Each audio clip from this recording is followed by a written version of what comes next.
Hey there. So we're looking at chapter 22 here, Wrestling with Modernity.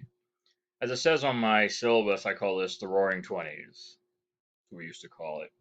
In this chapter, we're going to look at some different issues of the legacies of World War One, what America looks like after the war, towards the end of the war, racial issues, gender issues, politics of the 20s. Finally, we'll end with how the economics of the 20s really changes things in America, shifts some American ideals, and then of course the Depression. We'll end with the start of the Depression, the collapse of the markets in 1929. The conflicted legacies of World War One, racial. We'll start with racism in the 1920s. Close to 400,000 African Americans served in World War One, approximately. Almost entirely black men. When they came back, what they seemed to want more than anything was to simply be part of America, which meant voting rights, equal voting rights. Even though legally African American men had the same exact voting rights as white men, the reality was they only voted in about 20-30% of the numbers of whites for a variety of reasons, which we sort of really covered before and talked about. They really wanted voting rights. Two reasons. One, so they could choose elected leadership. They could choose people that more represented their needs. And second, so that they could actually get blacks elected into office. Many of these veterans return expecting to be treated as war heroes, as the whites were, expecting to be treated as 100% Americans, as that was pushed during the war, to be treated with respect for the service they did and the cause they fought for, freedom and democracy. Instead, most are treated like shit. Most are treated very poorly, very negatively, very discriminatorily. Big word. Couple problems which exacerbated the situation. Hundreds of thousands of black men came back looking for work. Almost 400,000. Almost all were released from the military. They come back needing jobs.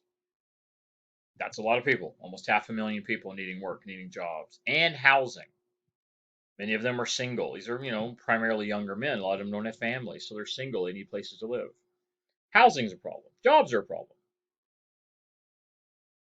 Next, during and immediately after the war, we get 1 million, 2 million African Americans actually migrating from rural areas, especially the South, into more urban areas, mostly the Northeast. Why? Better jobs, better paying jobs, working in the factories, the industrial sector. All of the jobs, remember during the war, unemployment dropped down to 1-2%. Lots of jobs, 24-hour factories. The work was there. They needed the people. So even though millions of men are gone in uniform, the majority of Americans are still back here working in the factories, providing all the goods and materials, and they're good jobs. A lot of good paying jobs, much better than being a dirt farmer, sharecropper in the South. So you get hundreds of thousands, millions even, of poor people from the South, black and white, moving to the northern cities looking for the better jobs. So you ultimately end up with a migration here of a couple million people on top of the hundreds of thousands coming back. Black, and the millions of whites men coming back that are no longer in uniform. Millions volunteered for the war. Now they're coming back. So you put all this together and you've got millions of people, white and black, all converging on these urban northeastern industrial areas, looking for jobs, looking for housing, looking for families, looking to start families and start lives. It's a recipe for disaster, simply put. It's a recipe for white violence against blacks. Because whites outnumber blacks 10 to 1 almost, 9 to 1. You see the newspaper article there on the right. Whites gather for miles to slay Negroes. This is a common story you see in newspapers all across America in this time period. Up there at the top, Rosewood, Florida, I'll mention in a moment. Whites massacring blacks. It's massacring by the dozens, between killing and injuring hundreds. The racial backlash after World War I is maybe the worst that's ever been seen in our country since the Civil War. Lynchings on the rise all across America. By the 1917 to 1920, we see lynchings up to almost 100 a year. These are recorded lynchings, 100 a year. That means several things. One, first of all, lynching's murder, so it's against the law. I mean, it's simply murder, but it's a special type of murder. Lynching. Today, we would probably use the term hate crime. They don't think they used it back then. But these were hate crimes. These were specifically almost always against black men. Next, the second aspect of that is those are recorded lynchings. No one knows how many are unrecorded. How many lynchings happen in back alleys, out in the woods? How many times black men are murdered simply for being a black man, having done nothing else wrong? Nothing wrong at all. These are recorded lynchings, 100 a year by 1920. How many? 200, 300? I mean, how many happened that no one ever recorded or wrote down or kept a record of? A famous incident was a lynching in Rosewood, Florida in 1921. I have 23 on here, 21 on my notes. Yeah, pick one. Close enough, either one, for test purposes. That led to black residents had to arm to defend themselves. And in response, we see white mobs burning their houses, attacking their citizens, murdering and brutalizing and assaulting them in the streets. Dozens either killed or injured. Became a historical landmark. That's how significant it was. A lot of this ties into nativism, which I mentioned nativism before. This idea of white natives. These have nothing to do with Indians. These are white people who think this is their land. Today we often might use the term white nationalism, things like this, but it all ties together. The idea of whites are native to this land, and this is their land, and white Protestants are the founders of America, and you know, should be noted most of these black people didn't ask to come here. Most of their descendants didn't ask, their ancestors didn't ask to come here. Most of them were brought here as slaves. Black versus white mobs all across America, from Los Angeles to New York and everywhere in between. Worst cases of racial violence in our history. Let me say it differently. Worst cases of racial violence in this time period history, dating back almost 50 years. Now, this is in the South primarily, we see it really bad, or in the northern urban cities. It's everywhere, though. It really is. Large numbers of blacks and immigrants came in looking for jobs, housing, factory jobs, leading lots of tension, lots of violence. Housing was scarce, jobs were scarce. Really, it's great low enough. That's the problem, though. During the war, the jobs sort of came to equal the workforce. In other words, if factories realized they could hire 200 workers, because that's what was available in 1917, they would scale their work because 2/3 of all factories were doing production for the government, part of war production. By 1917-18, the majority of American factories were doing war production. So they scaled their work to the amount of workers they could get. So suddenly you have an influx of millions of workers into these cities between vets and migrants. The factories aren't designed for that. The factories are set up for 200 workers. Now they have 400 people wanting to work there. Housing also came to be built to be accessible to the population available. 1917-18, you have millions more people in urban areas. Housing doesn't exist. Housing that is there is usually bad, poor, out of date housing. So there wasn't housing, there wasn't jobs. St. Louis, race riots. 1917, 50 people dead. Chicago, 1919, 120 people dead. Tulsa, Oklahoma. How many people dead? Tulsa, Oklahoma, dozens dead. 30, 40 dead at least, Tulsa, Oklahoma. Greenwood, Oklahoma. Probably the dead are mostly in Greenwood. There's accusations in a newspaper that of a woman being raped by a black man. Um, these accusations were never proven out, but in a way that's irrelevant. For that one particular man, it matters. But did a whole black community rape that white woman? Even if the rape was real, that's one man that committed a crime who should be punished for it or go to jail for it, not be killed. I have an entire suburb, an entire black suburb. Greenville, Oklahoma was a black suburb of Tulsa. Oklahoma was one of the states that had a relatively large black population.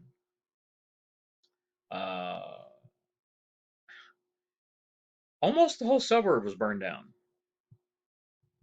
killing dozens. The National Guard was called out to help keep the peace, to stop the violence, because this lasted for days. Big mobs would come out of Tulsa and come descend upon the suburbs outside of Tulsa, black neighborhoods, burning and terrorizing. The National Guard was called out. The National Guard actually turned around and helped the white looters and rioters beat and brutalize and murder black citizens in Greenwood. It was bad. I mean, it was so bad that years later, the actual National Guard in Oklahoma issued a public apology for what happened. They didn't own up to it exactly. The wording was sort of the effect of, "We're sorry we didn't do more, or it wasn't effective enough what we did."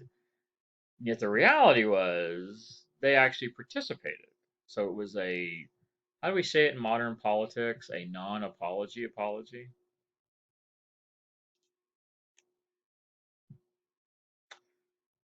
Worst cases of racial violence we'd seen in 50 years. Let's talk about politics in the 1920s. Progressive women really helped get the Voting Rights Act passed for women. They really helped get passage of that Voting Rights Act, and they really also then went on further once they got the right to vote to really start to take action and very progressive ideas and reform initiatives, specifically for women and children.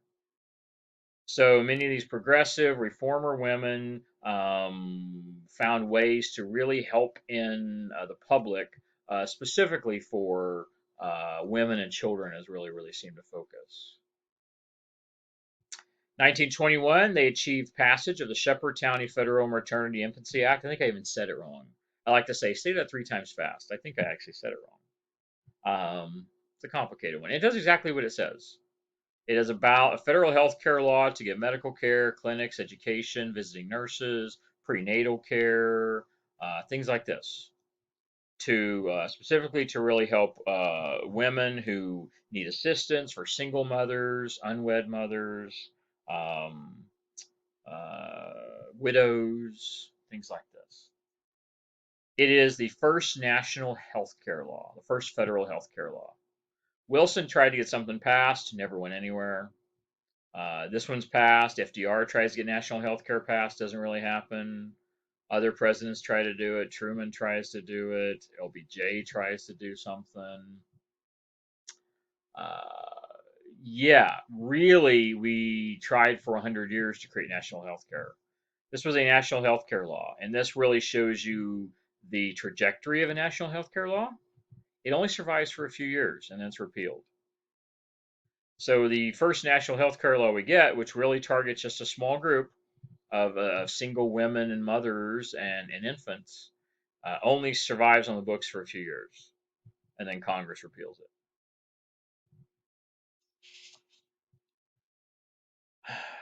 Medical clinics, prenatal education, visiting nurses, medical care. This was the first time the United States Congress gave money directly to the states to administer social welfare. It certainly won't be the last. Even though we don't get the national health care law, we do get a whole slew of social services in the 30s and 40s. But this particular one only survives for a few years. Many people were very critical of it, claiming it would create socialized medicine, and we, of course, were very hesitant and very nervous and anxious about socialism and communism in this time period. I'm not even going to talk about the Red Scare of the 20s. I think your book does. I do that because I focus on the Red Scare of the 50s. We have two big Red Scares. That's the Red Scare of the communists, scare of socialists. I skipped the one in the 20s because I will focus more on the one in the 50s. Don't need to cover both. They're both very similar. Very similar situations. Women's International League for Peace and Freedom, WILMF. It's a catchy one. International Peace Organization, created in 1919 in direct response to World War I. International Peace Organization, created as a direct response to World War I. Women's International League for Peace and Freedom. They specifically wanted to target militarism and imperialism across the globe. Critics were generally other countries, although it should be noted the United States is an imperialistic power, not particularly militaristic. Honestly, we don't take much military action at all in the 20s. We don't. Wow. I don't know off the top of my head of any military actions we took in the 20s directly. I'm sure we did. I'm sure we did. I can't think of any direct military action we took in the 20s off the top of my head. Imperialism, we're still imperialistic, we're still dominant, and certainly using dollar diplomacy and imperialism across Central America, South America, the Caribbean, and to the Pacific, all the way to the Philippines. So we were still an imperialistic power in the Western Hemisphere, expanding our dominance and authority over countries in the Western Hemisphere into the Pacific. But militaristic was minimal. They protested imperialism, the negative repercussions of militarism, in essence, arguing that imperialism and militarism brought massive suffering and destruction. Yep, that's exactly what they do. Death and destruction and misery to large numbers of people. And the US's justification for it has pretty much always been the same. It benefits the country, it benefits us, brings jobs, and benefits our country, even if it negatively impacts everyone else.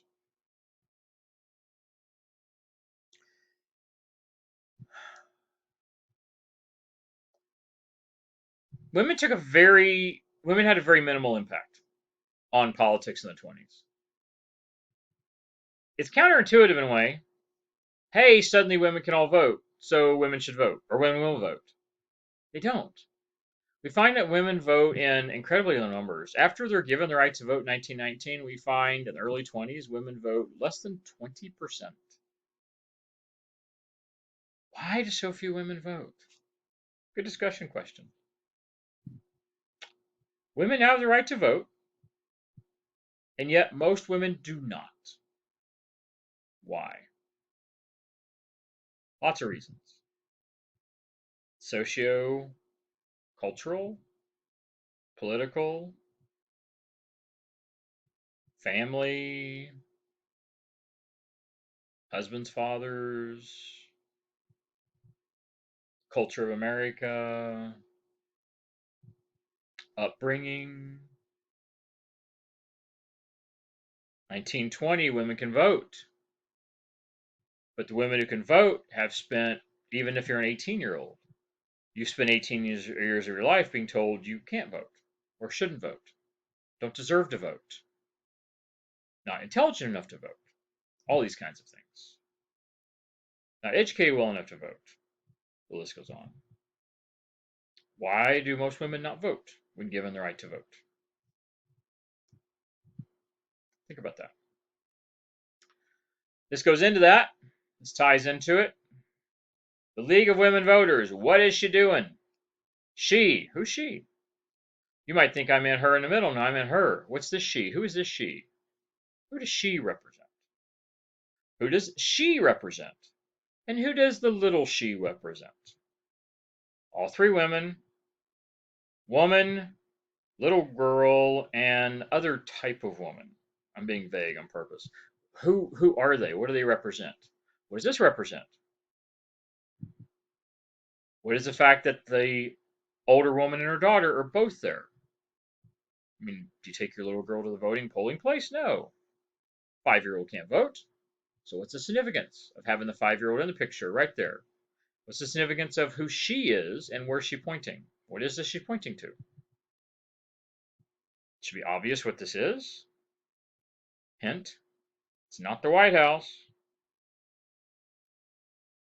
So she's pointing there. The ballot box is here. The girl's here. The mother's here, and this she is telling her by pointing. Maybe she's whispering in her ear. What's all this mean? What is the message the League of Women Voters is trying to give you? And why are they doing that? Why? Hint, hint. Exactly what I talked about here. What's the purpose of having to do all this propaganda and advertising for voting? Well, because of this. Because of what I just talked about. Women aren't voting. So, discuss. All right, let's move to the next one. Dollar diplomacy, which I mentioned once just a little while ago. Let's look at it. Dollar diplomacy. Republicans dominated the White House and politics in general for 12 years. So I'm going to get to Inman in just a second. Let's really start at this Republican dominance of government. We had 3 straight Republican presidents, all 3 serving one term for 12 years, from 20 to 32. All 3 wanted some things. They were imperialistic. Hands down imperialistic. They wanted America to extend its dominance and authority over foreign countries. Imperialism. An empire is probably the simplest definition is when one state exerts its authority over smaller states, smaller independent states. That's really the simplest definition, I guess. That doesn't mean they take them over completely.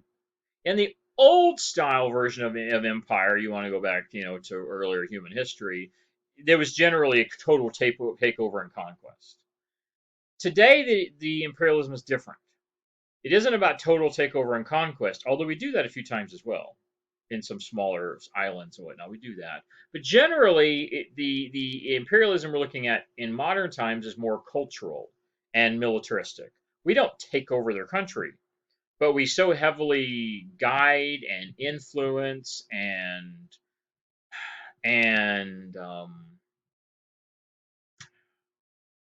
okay, I guess that's it. Guide and influence and dominate their culture and their economy that they are almost puppets of the U.S.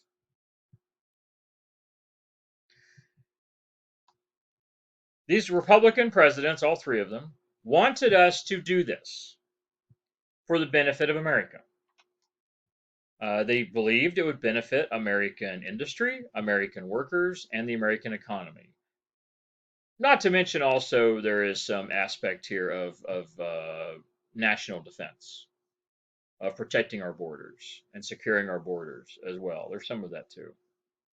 And how it often worked was that the presidents wanted banks, private banks, to make loans to foreign markets, foreign developing countries, especially Africa, Asia, South America, hoping to stimulate our economy by increasing the demand for American-made goods. What does that mean? We loan money to a country increases its economy a little bit. Therefore, in return for us giving them money and helping their economy, they buy our stuff. If they buy our stuff, then we put more American workers to work working in factories making more stuff. Boom, it boosts the American economy. But we also make profit off of it because when you loan money to someone, what do you make? You make interest. They have to make payments. So in essence, we're loaning money to a country to help build up the country. They're going to buy our products, which is going to boost our economy, give us jobs, build more factories, and we're not losing anything. because they have to pay it back. It's a loan. They have to give us all that money back, which is the money they're making off of us, and then they also have to pay it back with interest. Um, it's interesting. Um, Ultimately, these banks would give the loans with conditions. Often, the conditions would be American oversight of the American military oversight, the American government oversight. Um, uh, they even build special committees in Congress, which today is one of the more common committees in Congress, an oversight committee, which would actually oversee how money is used. In other words, A gives money to B, and then A creates a committee to watch over B to make sure they're using the money the way A wants them to. And if B doesn't use the money A wants them to do it with, A will come in and send in the freaking Marines. And this happens many times. Threat of military force, as I sort of just alluded to. Some examples. The U.S.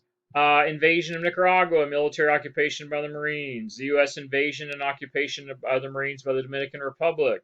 The U.S. occupation and invasion by the U.S. Marines in Haiti, and the list goes on. In the 1920s alone, we listed 12 countries, at least 12 countries between the Pacific, the Caribbean, and South America. We loaned money and then had to take military action because they defaulted or couldn't pay back the loans. Talk about a military industrial complex. This is sort of a similar thing. This military industrial complex, which we're going to talk a lot about in coming chapters, but this military private connection between private industry and private business and the government and federal power, to where private industry makes loans and then the federal government guarantees those foreign countries to pay back those loans or those repercussions. We ultimately end up referring to these areas as American possessions. This becomes a very pervasive idea. We treat them as inferior people, that they need our guidance, they need our authority. They can't handle the money we give them, they can't handle controlling their own affairs.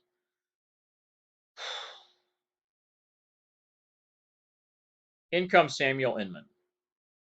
Samuel Inman was a Christian missionary, I believe, who spent a lot of time in these countries doing outreach and observation of how the United States government and private industry were dealing with the powers in these countries, the governments dealing with military leaders and political leaders.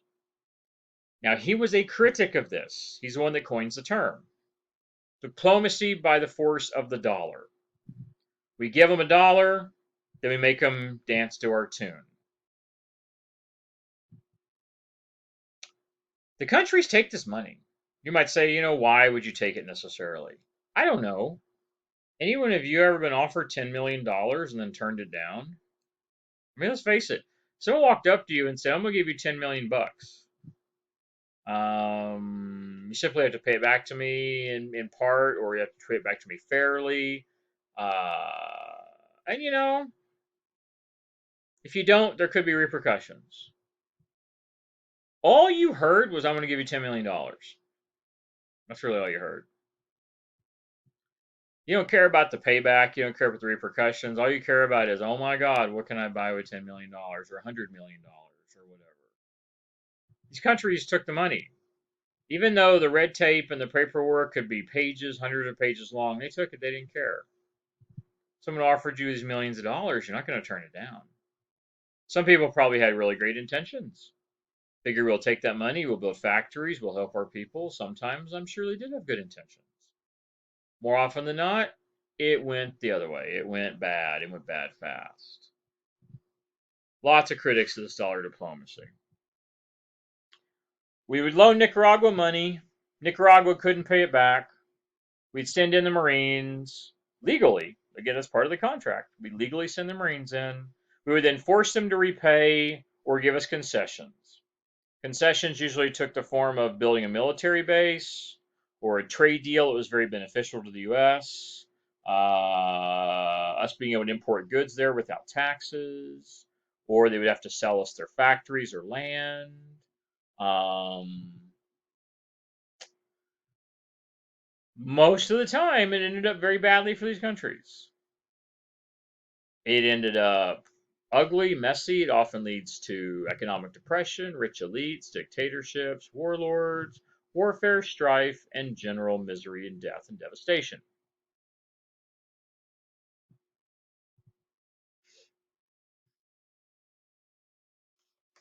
Still goes on today. We still do this today. Um,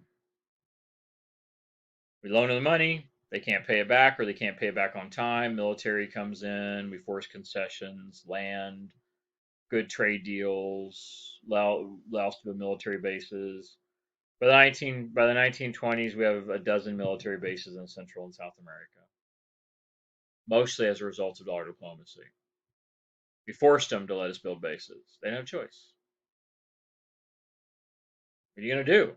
Marines are standing there holding guns to your head, literally. I mean, what are you going to do? One of the most odd things about this is the loans and the business dealings are almost all private.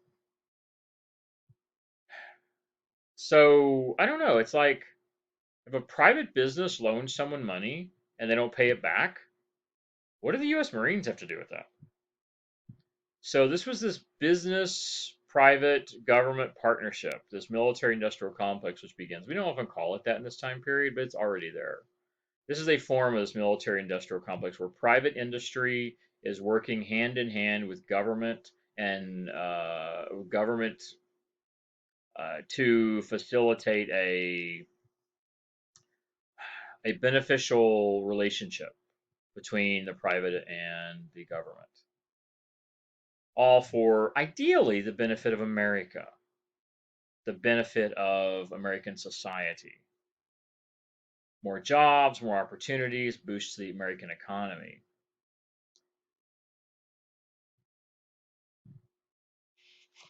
Ultimately, almost all these countries were worse off than before we got there in the first place.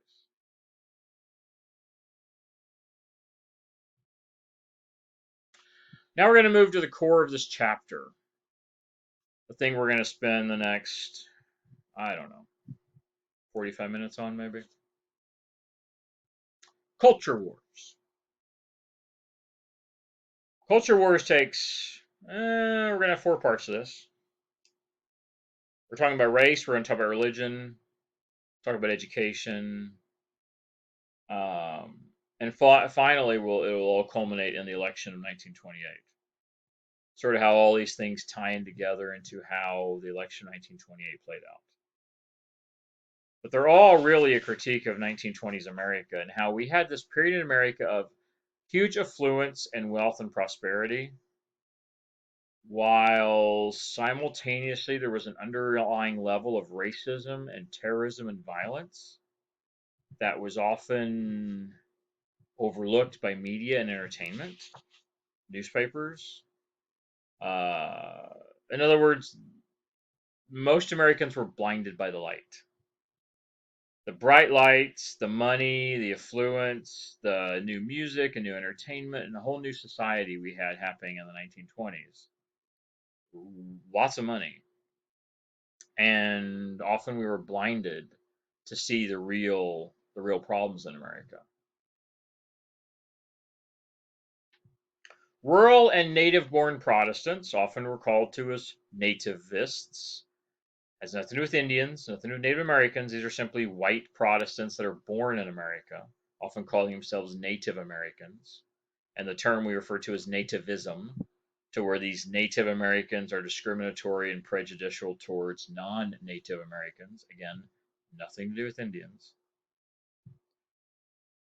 They often pointed out that German beer was unpatriotic during World War I think I talked about that before. We outlawed German beer, could speak the German language, German schools, German food. Um, we were anti-German decidedly during the war.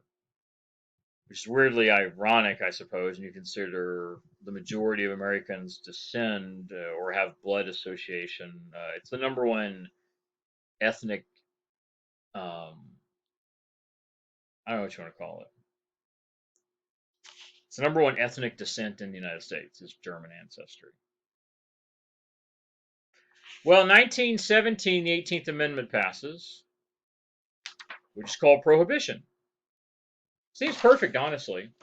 We already have stopped drinking beer and alcohol to some degree during the war. Most beer was German. So, Christian Protestants, Christian reformers, simply believe we'll take the next step.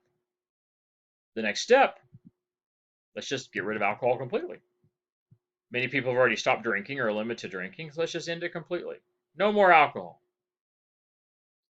I think I might have said before to you, many Christian reformers, many Protestant reformers, part of the Benevolent Empire, many believed wholeheartedly the root of all evil was alcohol. We know alcohol can lead to bad things, but just because someone drinks doesn't mean they're a bad person or going to commit a crime. But among Christian reformers in the Benevolent Empire, they believed alcohol was the root of all problems and evil, the worst of things. So, what would be the best thing then to prevent evil? Stop drinking. Simple. And this becomes known as prohibition. It's the 18th Amendment, passed in 1917, ratified in 1920, and this prohibits the manufacture, trade, sale, export, transport, whatever, of intoxicating beverages. Pardon me, intoxicating liquors. It lasts until 1933, so 13 years. And then we have another amendment to actually repeal it. Let's all get back to drinking. We actually don't think the amount of alcohol consumption dropped during this period. We actually think it stayed pretty steady, although it was illegal primarily. This was one of the, how to put it, one of the core economic, oh hell, I don't know the best way to put it, mafia, the mob. This was one of their number one means of money and income was illegal alcohol trade. Yeah, think like Al Capone and stuff like that. Yeah, the prohibition was perfect for them. Prohibition allowed them to become rich off of selling black market alcohol and other things. You know, they were into prostitution and drugs and stuff like that as well. Many people said this was a victory, moral victory, health victory. Uh,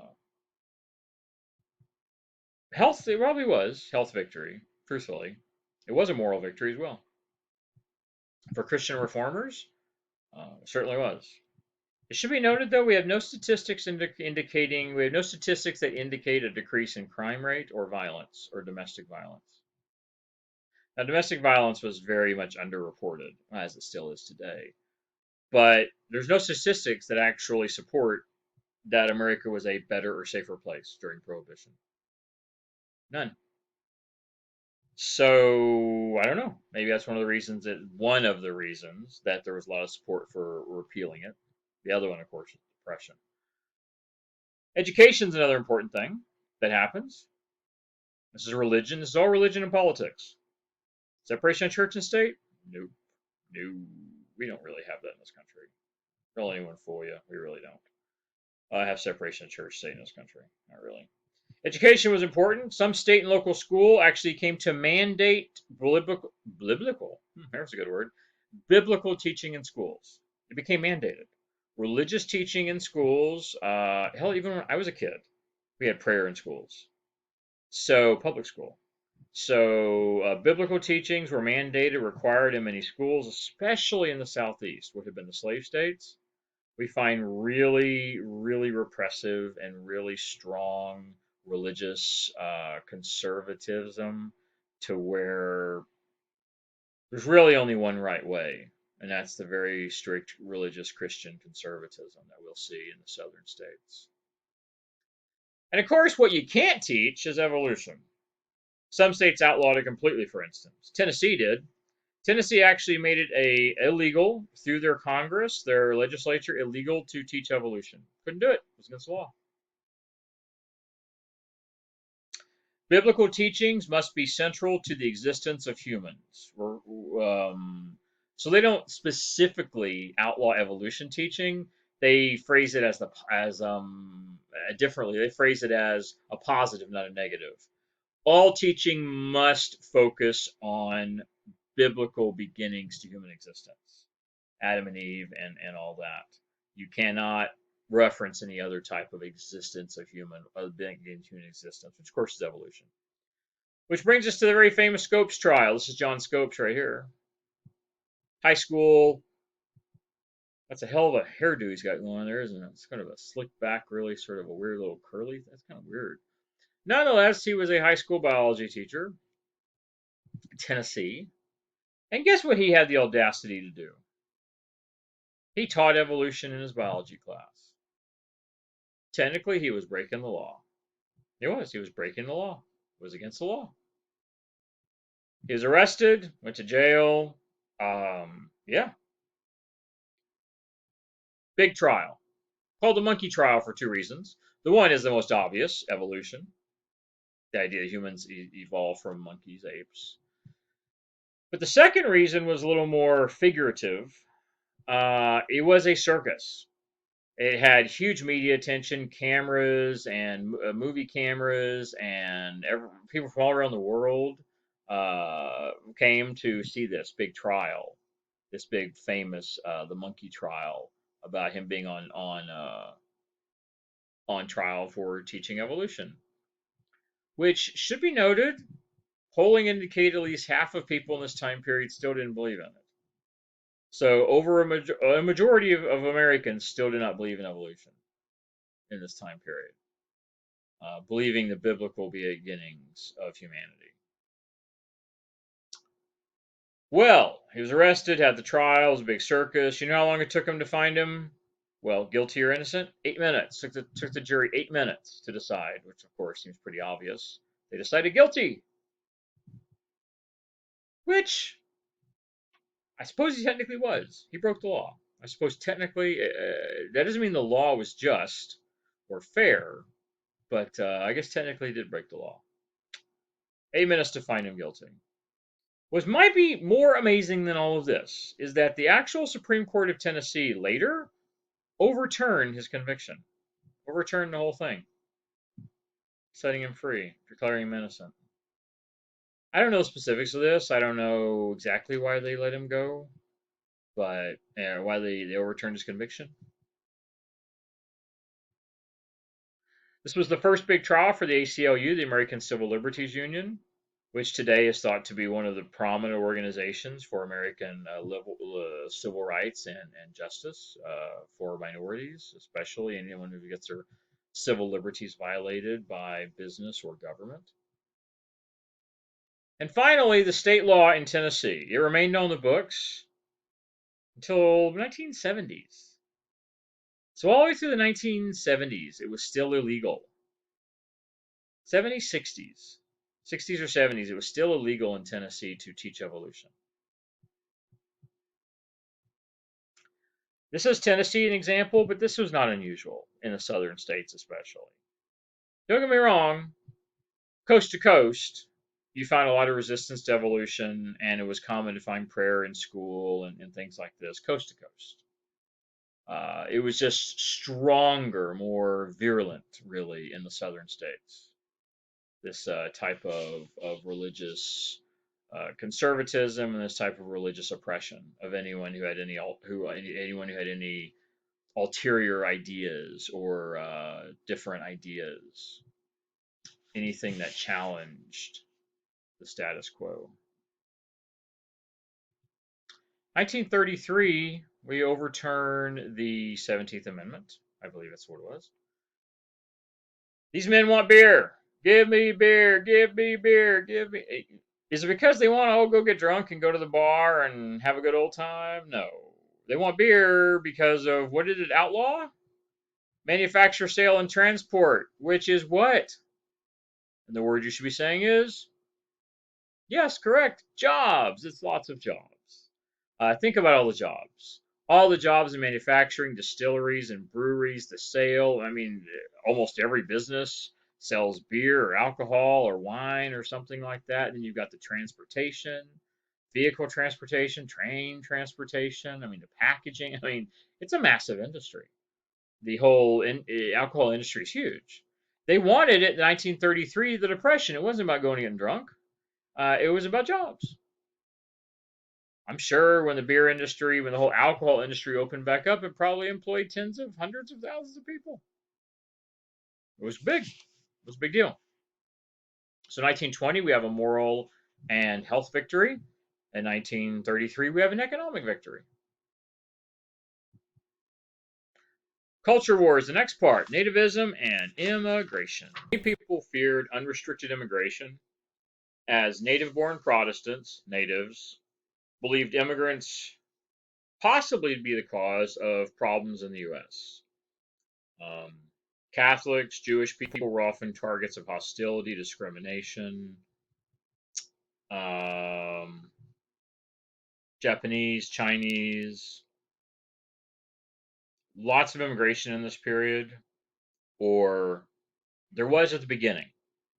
Then it decreases dramatically, as I'll explain.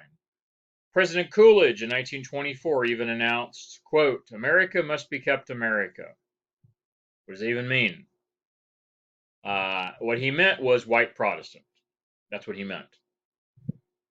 The irony, of course, being that everyone in America was an immigrant or descended from an immigrant, except for the actual Native Americans. So this idea that we are not going to be a country of immigrants any longer, well, you know what? Everyone who wants to say that apparently should just leave because you are an immigrant or you're descended from an immigrant. So incredibly hypocritical. Is that the right word? Chinese in 1982, in 1882 were excluded. Japanese were excluded in 1907. We have a very common trend of doing this. We have a long history of discriminatory, prejudicial laws against minorities in America, especially regarding immigration or even internal migration, either way, to keep people out of the country. Many people argue that undermined Christianity, undermined the Protestant government. They argued that it would import anarchism, it could import socialism, or they simply were socialist. Yeah. Prejudicial, discriminatory actions were simply common in this time period. The U.S. government steps in and passes a law. Don't even mince words on this. They simply passed a law in 1924, the National Origins Act, which reduces immigration into America by 90%. You see the picture here, this funnel picture, where it shows European people coming in one end of the funnel, and the actual number of people coming out is just a handful of people coming in the U.S. And further, another detail you not see on here is we actually see here, what do you call it, Uncle Sam, the image of Uncle Sam, actually putting a further divider in the funnel. Not only is the funnel have the big end and only a few people actually get into America, even though so many want to come here, Uncle Sam is even making it smaller, actually dividing it even smaller to reduce the numbers coming even greater, even to a greater extent. As I said, we see about a 90% reduction in immigration in the 1920s after this act is passed. They base it on old data. We do a census every 10 years. So instead of the 1900, the 1910, the 1920 data, they're basing it on almost 40-year-old data to reduce the numbers of people coming into the country to what it was 40 years earlier. Yeah. In essence, we close our doors. We reduce immigration down to a trickle and close our doors to Europe, to Asia. Certainly much. Very small numbers, very small people coming in. Further reductions of immigration from Asia, further reductions of immigration from Europe in 1929. Yeah. In fact, we close our doors almost to immigrants. In the early 1900s, we had some years where we achieved 100,000 immigrants. Pardon me, I don't know why I said that. 1 million immigrants a year. Some years we had almost 1 million immigrants coming into America. By 1929, that was down to maybe 100,000. Maybe. 90% drop. This was pure racism, folks. This is racism. Look at the president. And the way you know it's racism is look at the president's words. Quote from the president at the time, Calvin Coolidge, 24. There are racial considerations too grave to be brushed aside for sentimental reasons. Racial considerations. Okay. Biological law, okay, tells us that certain divergent people will not mix or blend. Really? Funny, I'd never learned that in biology class, but apparently, according to President, 1920s biology classes, maybe. Divergent peoples will not mix or blend. The Nordics, these will be Northern European, Scandinavian. The Nordic people propagate themselves successfully. And with other races, non-white, he's saying, the outcome shows deterioration on both sides. So if there's any mixing, any biological or racial mixing between whites and others, both sides are deteriorated. Well, we wouldn't want that for whites, that's for sure. Quality of mind and body suggests the observance of ethnic law. So, what is that? It's great necessity as a nation to a nation as immigration law. You could translate this as just replace every word with racism. It says racism, racism, racism, racism, racism, racism, racism, racism, racism, and keep going on. That's exactly what it is. It's just purely racism, prejudicial, discriminatory. This has nothing to do with economics. This has got nothing to do with employment. This has got purely to do with race and prejudice. Although it needs to be noted in this time period, this wasn't uncommon. This was a common view. This ties directly into social Darwinism, ties directly into nativism. It's the way it was in this time period. It's really nothing surprising, honestly. 1920s is, racism. Probably one of the worst decades in our history. U.S. Border Patrol, Laredo, Texas, 1926. This is a staged photo, obviously, but it gives you the impression, of course. Hey, stop, U.S. officers, Border Patrol. This is what you get if you come across the border from Mexico. You run into the police. While the biggest target of immigration in this time period was probably Europeans, Asian secondary, the target of anti-immigration of Mexican had always been the way. Half the year there's no border patrol when they need them to farm their crops, when they need them to come up here and become migrant workers working the fields of the Southwest. There's no one on the border, amazingly enough. And then the other half of the year they are just working overtime to try to kick them all out of the country. We want people here, immigrants, to do cheap, hard labor when we need it done, the agricultural work, but then when we don't need it done, we kick them out of the country.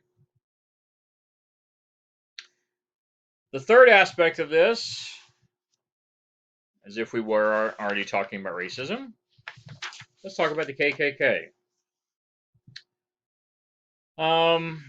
KKK begins to see new life in the 1900s. This is the second incarnation. The KKK was birthed around 1965 or so. Pardon me, 1865 or so, right after the Civil War. Nathan Bedford Forrest, who was a Confederate general, Confederate officer, he founded this. It was pretty active in the 1860s and 70s, and then sort of faded away with the end of Reconstruction. This is the second incarnation, early 1900s, 19 teens, 1920s. Matter of fact, it became so mainstream in this time period, many KKK members didn't even wear hoods. They didn't have to even cover their faces anymore. It became mainstream. This prejudice and hatred, racial hatred. Big life after this movie. D.W. Griffith's Birth of a Nation. This is before the Academy Awards, but had there been Academy Awards in this time period, it certainly would have won. It was the most popular movie of the year and most watched movie of the year, based upon Thomas Dixon's book, The Klansman.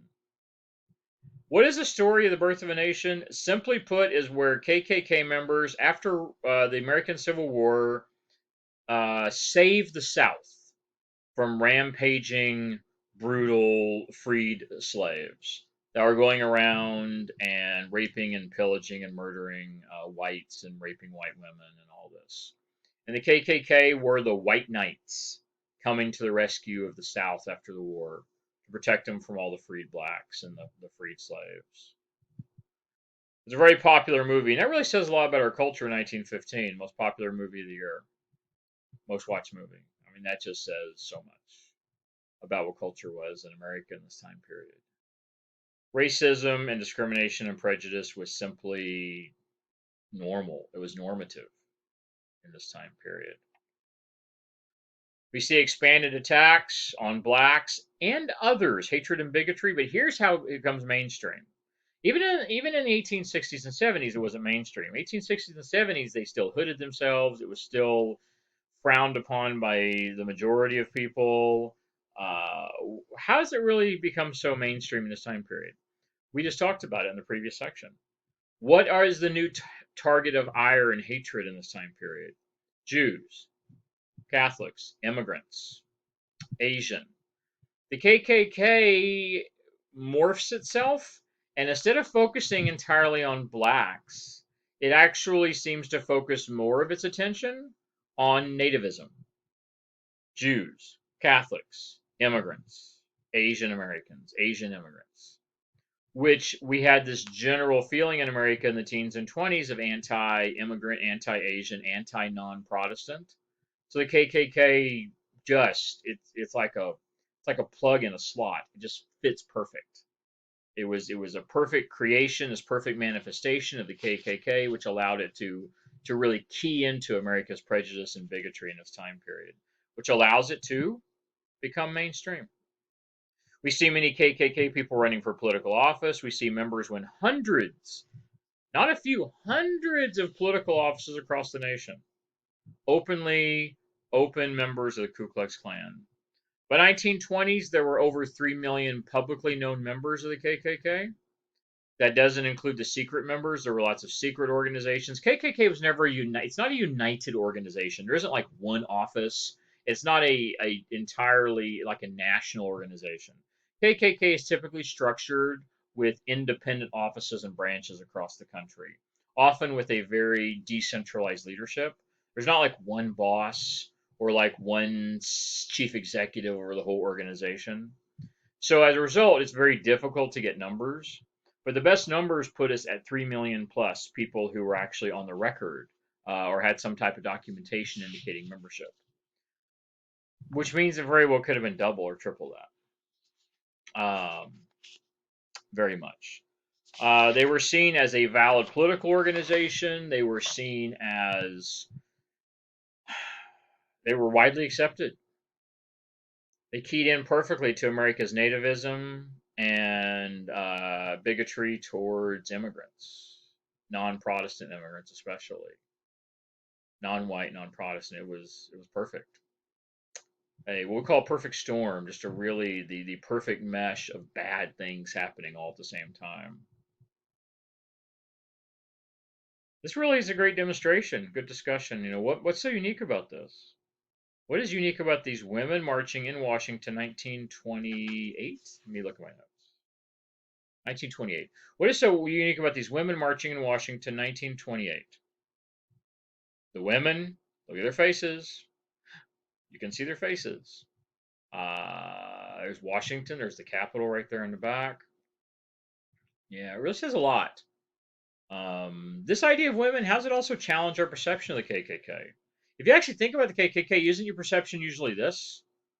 These guys running around in the white robes, hiding their faces. Why are they hiding their faces? Well, obviously they're hiding their faces because they want people to know who they are. If they were really proud about it, and if there was nothing to hide, why would they hide their faces? Well, 19 teens and 20s, a lot of them stop. This really sort of challenges our perceptions of the Ku Klux Klan. Women without their faces covered, marching in a public rally, a public march in Washington. Yeah. This really says a lot about it. This is 1928. They were probably supporting Hoover, probably supporting Herbert Hoover, his political campaign. Probably. I'm not sure, but it wouldn't surprise me if they were supporting Hoover in this. Supporting Hoover, anti-Catholic, because Hoover was running against a Catholic, Al Smith. So we have the support of Hoover potentially versus the Catholic who he's running against for president. Really interesting. Lots of increased prominence of fundamental religious belief, very, very conservative fundamentalist Christian Protestantism, which really made people very nervous about Catholics and Jews in America. Um, you know, what is it? What does this really say about America? The fact that these women have no problem just marching down the street, have no problem doing this and acting like this. It says a lot. It says a lot about 1920s America. These are people across America, governors elected with Klan support, senators elected with Klan support, major areas of Klan violence. You might think here in the South, right? Lots of places not in the South. Lots of places up here in the industrial Northeast. Why? For those reasons we already talked about. Those reasons we already talked about, the issues with the increased immigration and migration and people coming back from the war, and all through the 1920s we see this increase in violence as more and more black and white people are pushed together in urban environments, and you'll see this increasing violence all across the country. Yeah, quite interesting. All this culminates in the election. This controversy over religion, race, immigration in the election of 28. We have two people running for president here. The two most important people that we're going to talk about here. Herbert Hoover, the Protestant Republican, right here. And Al Smith, the Catholic Democrat, right here. Herbert Hoover at the time was Secretary of Commerce. So he already had a position in Washington. He was already had some dominance in Washington, well-known notoriety in Washington. Hoover, among others, opposed Al Smith and made claims such as, quote, "No governor can kiss the Pope's hand and get within reach of the White House." The idea that you can't kiss the papal ring, you cannot in any way be Catholic or subservient or obedient to the Catholic Pope and be a president, that they are mutually exclusive. In other words, your loyalties will be divided. If you're Catholic, you must be loyal to the Pope. Ironic when you think that religion and politics are separate, right? I mean, this should be a separate thing. This is another really good statement, another really good example of how we don't have separation of church and state in America. If we had true separation of church and state, then your Catholic allegiance or your religious allegiance at all would have zero to do with running for office. If we had a true separation of church and state, it doesn't matter what your religion is, it would have nothing to do with running for political office. This is evidence right here which says most people didn't believe that. Most people believed his Catholicism would directly interfere with him running for political office. And what they wanted was a Protestant. This was a pin right here that you see on the screen here. This is a pin for Hoover. People who supported Hoover would wear that pin. A Christian in the White House. What is the implication of that? Yeah, are Catholics Christian? Of course. Catholics are Christian, of course. So the idea that a Christian in the White House, the Hoover, was wearing that, implies that Al Smith is not a Christian, which of course is ridiculous. Of course he is. He's Catholic. He's Christian. So this implies that many Protestants would have said with a straight face, Catholics aren't Christian. Catholics aren't Christian. That's what they would have said with a straight face. They would have meant it completely. Ignorance, foolishness, prejudice. You can see a political ad here on the bottom. It's a little political cartoon. It has Al Smith at a cabinet meeting. He's wearing a crown, or he's at this cabinet meeting, and look who all his advisors are. His advisors are all priests. The idea being that, again, if Al Smith elected president, Catholics will be running our country. Well, Protestants have been running our country for 200 years. I mean, what's the difference here? It's separation of church and state, right? So it doesn't matter what your religion is. Eh, we have freedom of religion in America, right? Right? Yeah. Um. Anyway, it really shows how all this really ties together. How everything happening in the 20s really ties, and it really shows all up in this election. Prejudice, racism, bigotry, anti-Catholic, anti-immigrant sentiment. All of this ties together. He destroys him. Herbert Hoover destroys him. He wins almost every single state.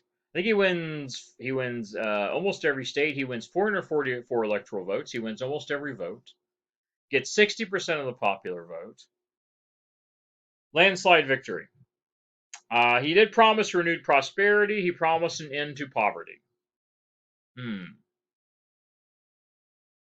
Those are not things that, number one, he doesn't bring any end to poverty, and number two, America was incredibly prosperous when he was running for election in 28. We were a booming nation. Stock market was going up. Everything was booming. Everything was doing really well. So yeah, his victory was due in large part to the number of people who voted anti-Catholic, anti-immigrant sentiment. We also see another thing. We have a lot of people in the South that would have normally gone to the Democratic candidate. That's another interesting thing. The South had been solidly Democrat for many years. We even called it the Solid South. So from the 1870s, 1880s, all the way to the 1920s, the South had been a solid Democratic base. In this election, we see a lot of Southerners vote, either they don't vote at all or they vote Republican for the first time. This is the beginning of the switch. We start seeing a real switch in party loyalties. We start seeing many Southerners that had always voted Democrat start to switch to the more conservative Republican side because the Democratic side seemed to be starting to lean to benefit minorities, seemed to start to lean to benefit immigrants, seemed to start to lean towards black voting a little bit. Yeah. This nativism starts to force the Democratic Party to realign itself. Why? The nativist sentiment had been taken up by the Republicans in the late teens and 20s. The nativist sentiment was probably the most pervasive sentiment across America. Nativist Protestant sentiment. The Republicans latched onto it and ran with it for political gain. They ended up controlling Congress. They had the majority of governors in our country. They had multiple presidents. They used all this nativism and prejudice and bigotry and this hatred of immigrants and minorities for political gain. They gained a lot of political power. What happened then was the Democrats started looking around and trying to find ways to challenge the Republican supremacy. If your Republicans are specifically alienating one entire sector of the population and pushing them away and saying, we hate you, or we want nothing to do with you, or we're not going to support you, or you simply have to get in line and assimilate or don't even come to our country in the first place. What the Democrats found was that became their new constituency. So the Democratic Party, which had been really the party of the white majority in the South, the old slave-owning majority, starts to find that it is being forced to start to advocate and stand up for all the people that are being pushed out by the Republican Party. If for no other reason, then that is their constituency now to challenge the Republican dominance. They start catering to the minorities. They start catering to immigrants. They start catering to not necessarily non-Protestant populations, but they start becoming more accepting of non-Protestant populations, Jewish and Catholic and things like this. They're forced to that political spectrum due to the dominance of the Republican Party, while the Democrats are just simply trying to find a way to survive. Ultimately, over the next 20-year period between 1920 and 1940, as a result of all of this, the Democratic Party becomes the party of the minority. The Democratic Party becomes the party of the working class, the minority, people of color, immigrants. That becomes their party. It doesn't necessarily mean that's where they wanted to go, but they're forced there out of political necessity because of the total dominance of the Republican Party for 12 years. And that's the way it's been ever since. Ever since the 1940s, the Democratic Party has been much more representative of minority rights and the rights of working class and the people who feel more discriminated against. It just simply became that way. And the Republicans are to blame for it. They're the ones that caused the Democratic Party to move that direction. Always works that way. If you see a political dominance that is simply unbreakable, your only option is to find who are all the outliers, who are all the people that are not being brought in as part of that dominant political core.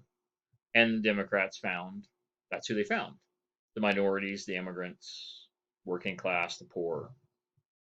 And that was why the Democratic Party went from literally in a 15-year period, the party of white supremacy in the South, to the party of the minority just 20 years later. It happened quickly, but it's a direct response to the Republican dominance from 1920 to 32 and all of this going on. It's quite interesting. Republican, Democrat changing loyalties continue. Really started in the teens, and it continues all the way through the 30s. So you can see Hoover wins most of the states. Oh, well, you just said, Professor, you just said, the Democrats were starting to lose the South. Yes.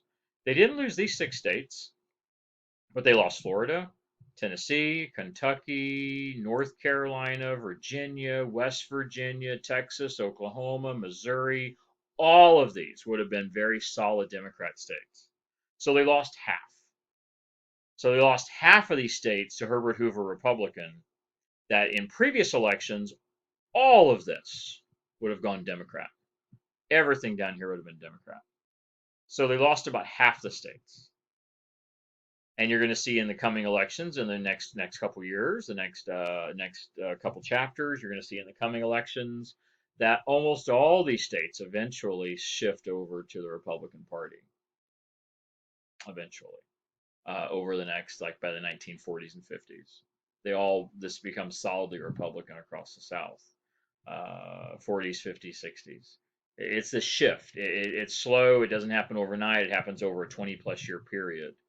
But you go from a time in the early 1900s to where all of this was solidly Democrat to by the 1960s, 1970s, solid Republican down here. All this is solidly Republican. So it shifts a lot. It's interesting. All right. I believe this is the last thing we're going to talk about in the chapter. We're going to talk about the boom, the bust, and the depression, which is sort of what happens because of the boom and the bust. So this consumer culture, by 1925, everybody was expected to have a refrigerator, a radio, a car, and about half the homes did. By 1925, about half of all American homes had a refrigerator, a radio, and a car. Almost half. Advertising pushed the idea that everyone had to have these things. You had to have these new technologies. You had to wear the nicest clothes.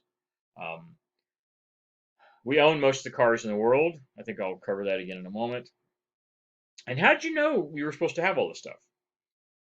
How did you know that you were supposed to have the new car and the new home and the new fridge and the new radio? How did you know that? Well, advertising. Advertising really leads the way in this new culture. Advertising suggests to Americans everything they might want, everything they might need, and they even had a motto: sell them their dreams. As people will buy hope. People will have hope of what?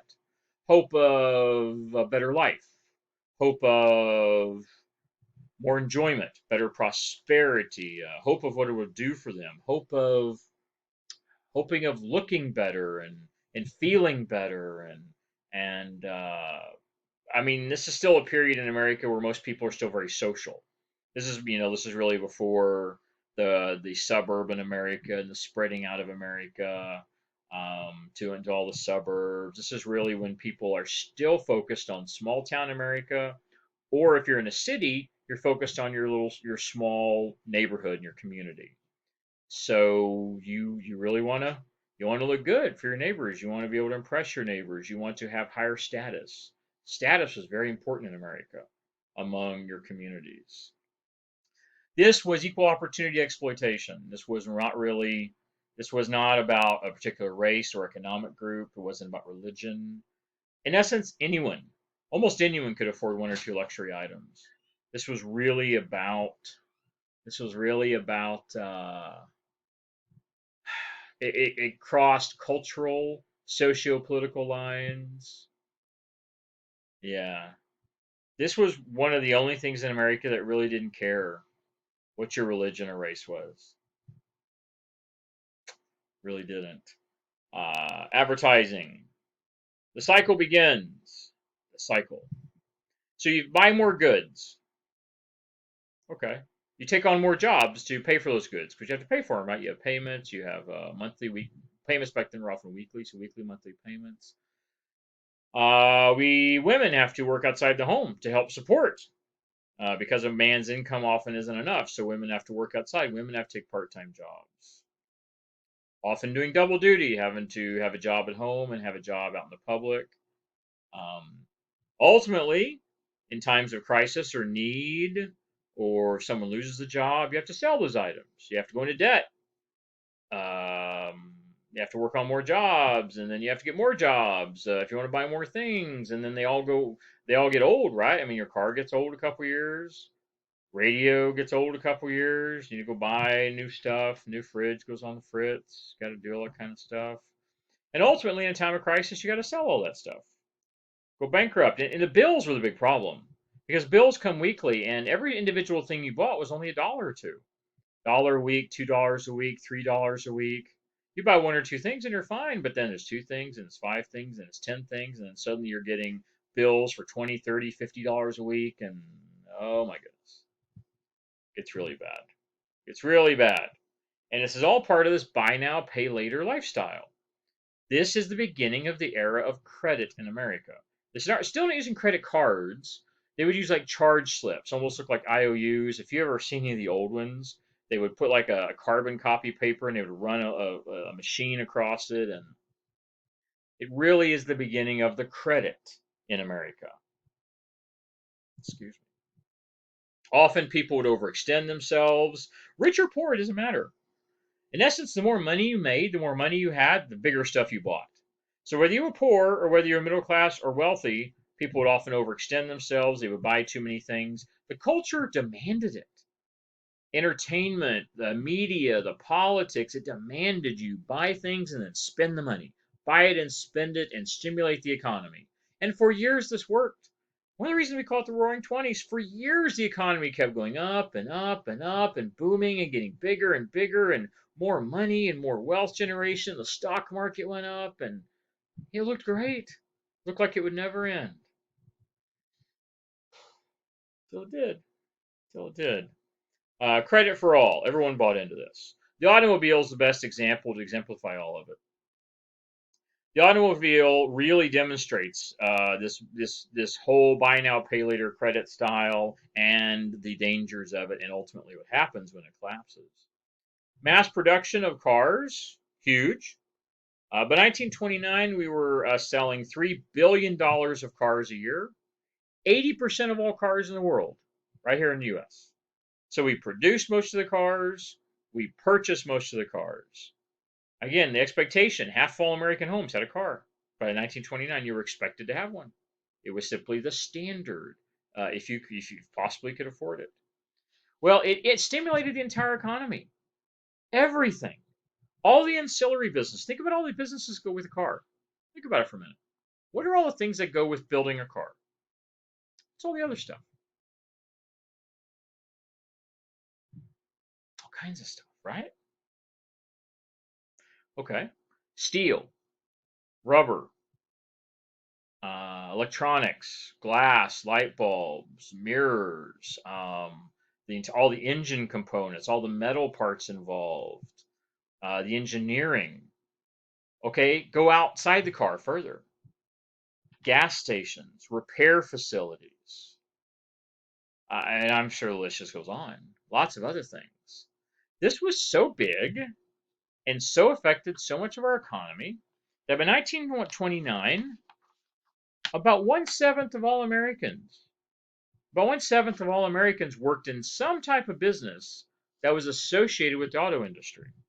That doesn't mean they built cars necessarily, but they might have been in a rubber factory, or a tire factory, or a steel factory, or making lights or electronics or windows or bumpers or whatever, or oil manufacturing, gasoline manufacturing, making oil filters, air filters. I mean, literally, there's 1,000 things. All these other businesses. This became the #1 industry sector in the United States by 1929. Yeah. Steel, petroleum, chemical, rubber, glass employed millions of workers directly or indirectly. And automobiles also changed how Americans lived. It expanded everything. It expanded suburbs, shopping centers. Look at all these other changes. RV camps. We see railroads decrease. Prior to this time, railroads were the #1 source of transportation over long distance.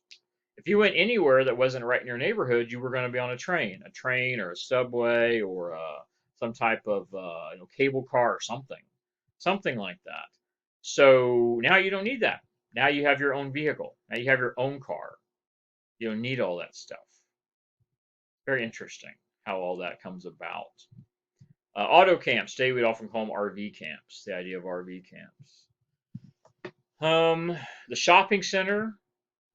Shopping centers, now that you can drive everywhere, you can drive where you need to go. It also reduces the mom and pop stuff to where you can now go to more of a one central location, a shopping center, a department store, for instance.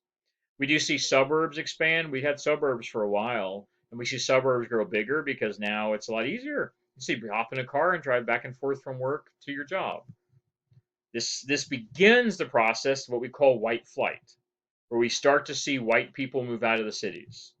This continues for the next several decades, but we start seeing increasing numbers of white people, middle class, that have money and options and resources move to the safer, quieter, less polluted, typically better schools, better opportunity, more money, etc., suburbs, leaving the increasing numbers in the cities of increasing numbers of minorities. White flight is often what's referred to. And how did they do it? They bought it on credit. Buy now, pay later. No one bought a car outright. Buy now, pay later. GMAC right there. The bank for every dealer. The General Motors Financing Corporation. Very few people could buy it outright, but you could buy everything else on credit. So why not buy a car on credit too? Cars are incredibly cheap, but I think you could buy like new cars for $600 or something, which back then was actually still a significant amount of money. Most people couldn't afford to buy one outright. Negative effects, damage to the railroad industry. I said that. We see small town America start to dry up in some places as more and more people go to suburbs. Another interesting effect is churches and schools. Previous to this time, every single community had its own churches and schools because people moved in very small circles. They wanted their jobs within a couple miles or less, or a few blocks in the cities. They wanted their work. They wanted the schools for their kids. They wanted their church to be close. If possible, if you lived in the city, you wanted everything within walking distance. Didn't always work, but you wanted that if you could. Well, now that the expectation is you to have cars, you now find entire communities and entire counties consolidating everything. You see one school for an entire county. You see fewer churches because now people can commute and come to the church. People can commute and go to the school. You find an entire county, one single hospital. There's another way to look at this. 50% of people own cars. What about the other 50%? Cars are more likely to then be beneficial to the white, the middle class, more affluent people. What about the poor people? Poor people used to have a church and a school and a medical center all within walking distance or very short distance from their home because everybody had to have things close. Now the nearest school is miles away. Now the nearest hospital is on the other side of town. Because the white people simply hop in their car and drive there in 5 minutes. What do you do if you're poor? You got to wait on public transportation, it takes you an hour. You got to walk there, it takes an hour. An emergency? Well, you're screwed. We also see how all these cars come to be more beneficial to white, middle, and upper class people. People that have money and opportunities. It continues to disenfranchise, to discriminate against, to oppress, to continue to be prejudicial against minorities and the poor, who often can't afford cars. And so we have much more centralization of institutions and businesses, while many minorities will look around one day and realize, hey, there's nothing around anymore because now it's all been centralized. So now they're further disadvantaged. You can see where all that's going to. It continues to discriminate, really. The automobile and this change in American culture and structure discriminates strongly against the poor and minorities. It wasn't probably intended to be that way, but it does nonetheless.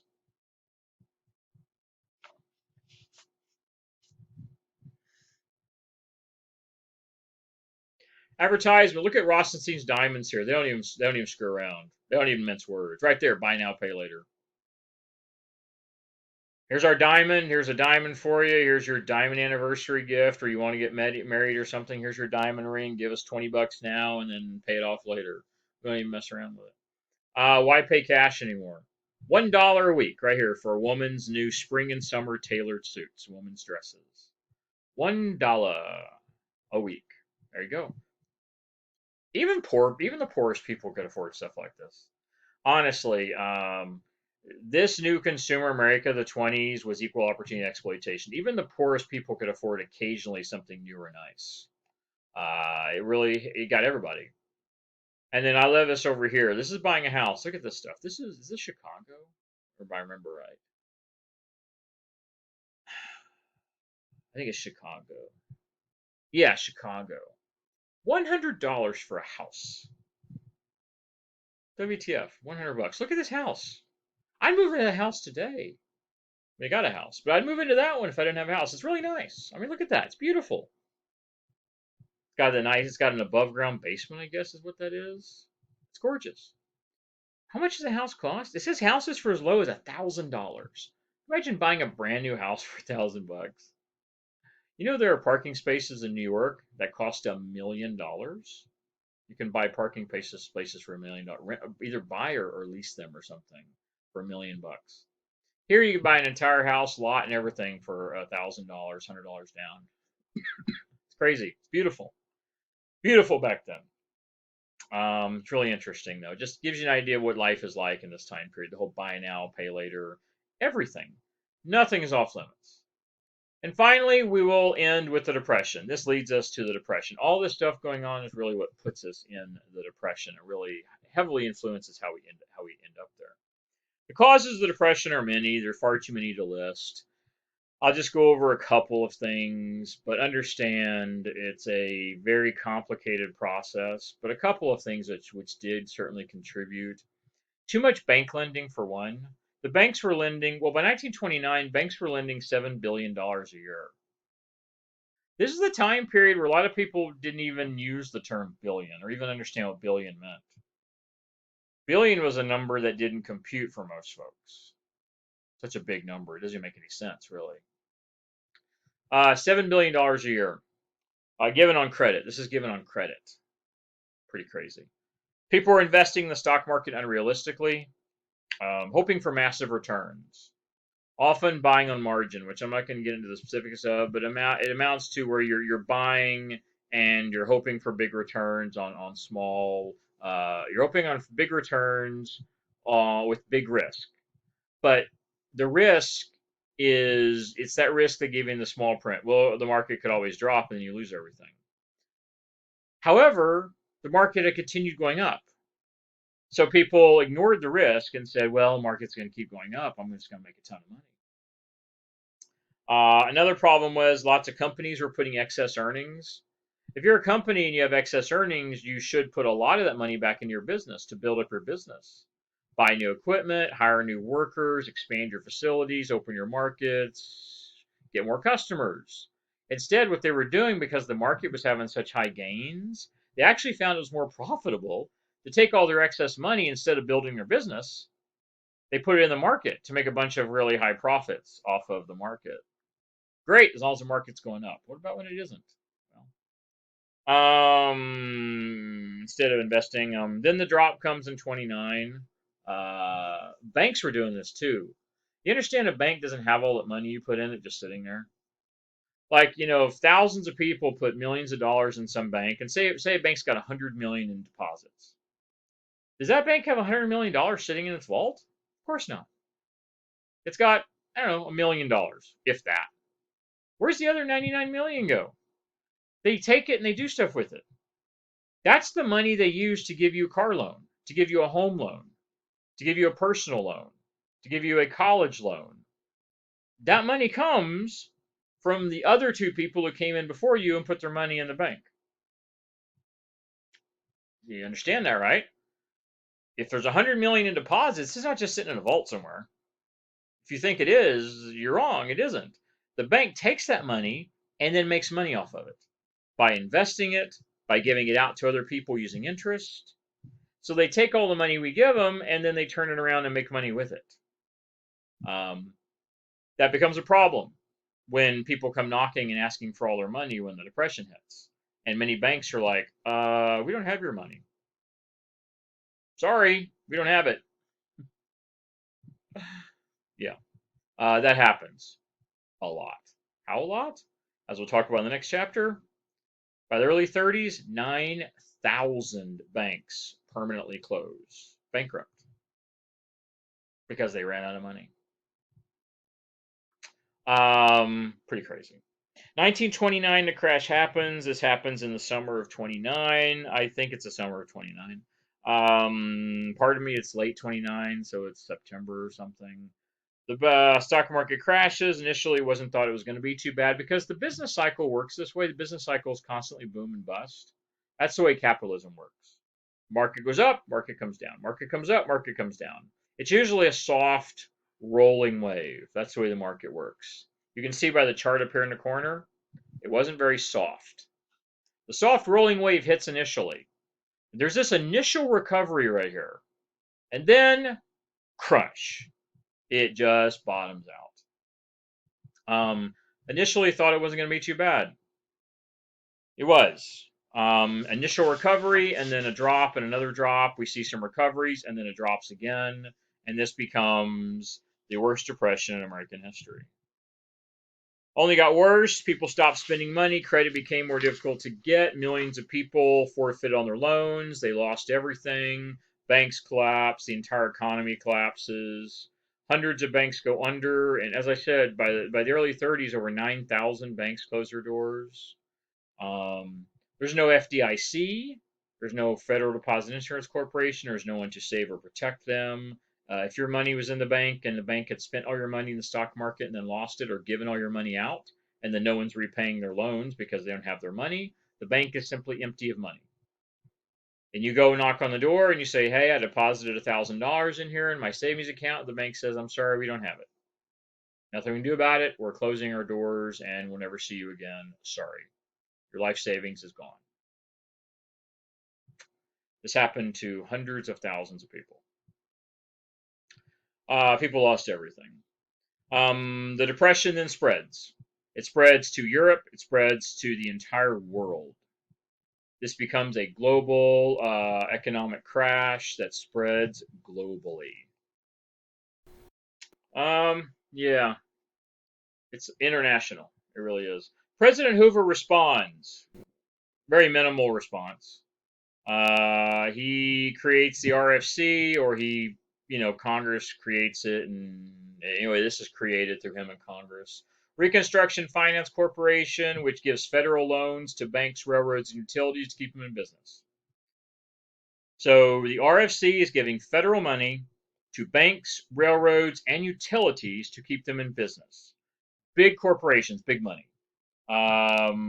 Big businesses, not really helping small businesses, no help to individual workers who are unemployed, and by the millions of workers who are unemployed. And the idea is to keep some of the big stuff in business, which will employ some people.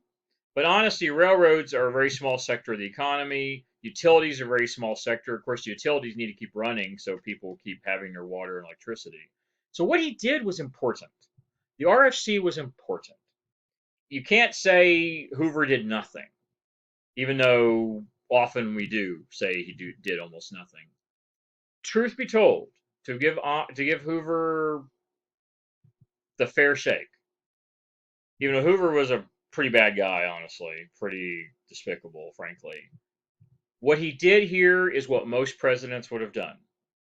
Probably Republican or Democrat. I don't think it mattered.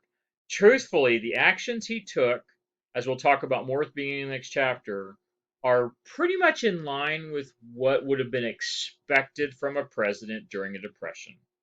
And we've had multiple. We had a depression in the 1870s, the 1890s. This is probably the first big depression we've had since the 90s, so 30 years or so. It is not unusual what he did, the lack of action he took, truthfully. Most presidents would have done the same thing. The problem was this depression was different than anything we'd ever had before, many times worse. And this one required truly revolutionary action and tactics to deal with this massive catastrophe that struck our country of our own making. So he did some things. Didn't do nearly enough. But he did what most would have done in his place. He does some tax cuts. He does stimulate the economy through some manufacturing at the state level. He did loan some money, do some state level manufacturing. It's mostly targeted big business and institutions and infrastructure. Really, as again, utilities, banking, railroads, state level manufacturing. He really made no changes at the federal level. He really made no actual changes in the federal government, other than creating a few new things like the RFC. Conditions only worsened literally his entire presidency. Here's the thing: Hoover was elected in 28, takes office in March of 29. The Depression hits in September. So his entire 4 years in office, his entire presidency, except for what, about 5 months, was the Depression. So his entire presidency was the Great Depression. And it only got worse his entire term in office. Again, almost any other president would have been the same. You cannot turn a depression around in the first couple of years. It takes years to do that. It does. It takes years to turn it around. Whoever's in office when it hits is blamed. Whoever's in office when a depression ends is given the credit for fixing it. Always the way it is. Hoover was in office when it hit, so he got the total blame for it. He was hated. He was hated. But it needs to be understood most presidents would have been in the same boat, regardless of party, truthfully. FDR runs against him in 1932, and FDR wins. And we will talk a lot about him in the next chapter, of course. A lot about FDR and the Depression. That's where we end the chapter. That is it. This shows you the unemployment rates here. Unemployment, World War I right here, 0, down to 1.4. Unemployment skyrockets when everybody comes back from the war. And then, of course, it levels off again in the 20s. Again, we got millions of people plus the migration coming back from the war. So we have unemployment skyrocket for a year or two, but then it levels off again as everyone gets back to work in the 20s. 20s is great, 2, 5, 3, 2, 3, 4%. Then the Depression hits, boom, 3%, 9%, 16%, 24%, 25%. This was Hoover's presidency. The years of Hoover's presidency, 9, 16, 24, 25%. It got worse his entire time in office. Never got better until FDR came in. And FDR made some incredible changes. that Hoover would have never made. However, most presidents wouldn't have either. And that's the next chapter.